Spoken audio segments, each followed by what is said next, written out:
¿Qué tal? Mi nombre es Gema de Dios López, estudio en la Universidad Popular de la Chontalpa en la carrera de Ingeniería Química Petrolera y les voy a hablar sobre la ciencia, la química y la energía.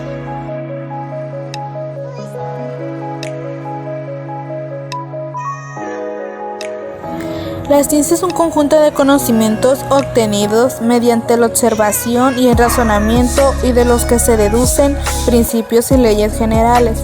En su sentido más amplio se emplea para referirse al conocimiento en cualquier campo, pero que suele aplicarse sobre todo a la organización del proceso experimental verificable.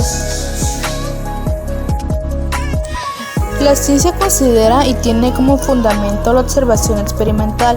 La aplicación de estos métodos y conocimiento deduce a la generación de nuevos conocimientos en forma de predicciones concretas, cuantitativas y comprobables, referidas a observaciones pasadas, presentes y futuras.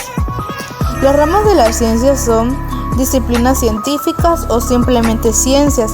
Se suele dividir en tres grupos: ciencias formales, ciencias naturales y ciencias humanas o ciencias sociales. Están conformadas por las ciencias básicas sobre las que se apoyan las ciencias aplicadas como la ingeniería y la medicina. A lo largo de los siglos se han propuesto y utilizado varias clasificaciones distintas de las ciencias, algunas incluyendo un componente de jerarquía entre las ciencias que da lugar a una estructura de árbol, de ahí la noción de las ramas de la ciencia. Con la revolución científica se impuso la separación entre ciencia y filosofía y surgieron las principales ciencias modernas, entre ellas la física, química, astronomía, geología y biología. El método científico es una metodología para obtener nuevos conocimientos que ha caracterizado históricamente a la ciencia y que consiste en observación sistemática, medición, experimentación y la formulación, análisis y modificación de hipótesis. El método científico abarca las prácticas aceptadas por la comunidad científica como válidas a la hora de exponer y confirmar sus teorías. Los pasos del método científico son la observación, que es la adquisición activa de información sobre un fenómeno o fuente primaria. La hipótesis es una proposición aceptable que ha sido formulada a través de la recolección de información y datos. La falsabilidad es la capacidad de una teoría o hipótesis de ser sometida a competencias de pruebas a que lo contradigan. La reproducibilidad es la capacidad de un ensayo o experimento de ser reproducido o replicado por otros, en particular por la comunidad científica. La revisión por pares es la evaluación del trabajo realizada por una o más personas con competencias similares a la de los productores del trabajo. La medición es un proceso básico de la ciencia que se basa en comparar una unidad de medida seleccionada con el objeto o fenómeno cuyo magnitud significa que se desea medir.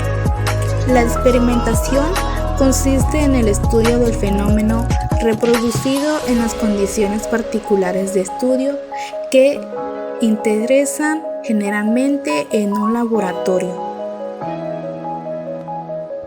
La química es la ciencia que estudia la composición, estructura y propiedades de la materia, así como los cambios que ésta experimenta durante las reacciones químicas y su relación con la energía.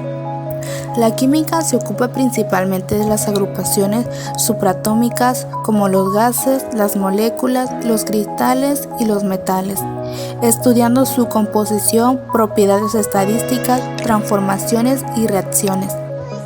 Las disciplinas de la química se agrupan según la clase de materia bajo estudio o el tipo de estudio realizado. Entre estas se encuentra la química inorgánica, que estudia a la materia inorgánica, la química orgánica, que estudia la materia orgánica, la bioquímica, que estudia las sustancias existentes en organismos biológicos, la fisioquímica, que comprende los aspectos estructurales y energéticos de sistemas químicos a escalas macroscópicas.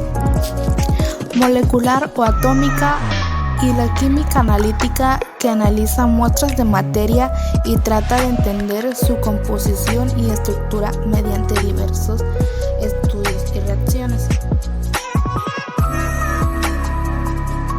Los estados y propiedades de la materia.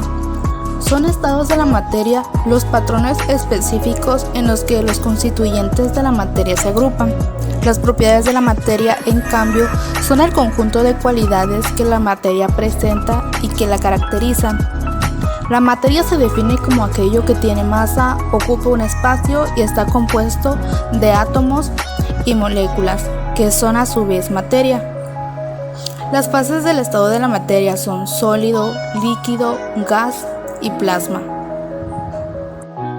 Propiedades de la materia. Son aquellas cualidades o atributos de la materia que dependen de su composición química y estructura física. Estas propiedades pueden ser físicas, químicas, intensivas o extensivas. Las propiedades físicas son aquellas cualidades medibles que no involucran modificación de la estructura química de la materia. La elasticidad, la temperatura, el volumen y el punto de ebullición son ejemplos de propiedades físicas. Propiedades químicas. Abarcan aquellas cualidades que solo pueden ser observadas cuando hay cambios en la estructura química. Ejemplos de propiedades químicas son la reactividad, la inflamabilidad, la toxicidad y la estabilidad termodinámica. Las propiedades intensivas son aquellas propiedades que no dependen de la cantidad de materia. Y las propiedades extensivas son aquellas propiedades físicas que cambian al modificar la cantidad de materia, por ejemplo, el volumen y la masa. Algunos ejemplos de propiedades de la materia es la estabilidad química, la maleabilidad, el calor específico y la carga eléctrica. La energía se manifiesta de diferentes maneras, recibiendo así diferentes denominaciones según las acciones y los cambios que pueden provocar. Existen diferentes tipos de energía, entre ellos la energía mecánica, la energía potencial, la energía cinética, la energía interna, la energía eléctrica, la energía térmica, la energía electromagnética y la energía química, que se manifiesta en determinadas reacciones químicas en las que se forman o rompen enlaces químicos. El carbón, el gas o el funcionamiento de las baterías son algunos ejemplos del uso de esta energía. Y la energía nuclear, que es la que genera al interactuar los átomos entre sí, puede liberarse a través de su ruptura, lo que se conoce como fisión, o de fusión, lo que se denomina fusión.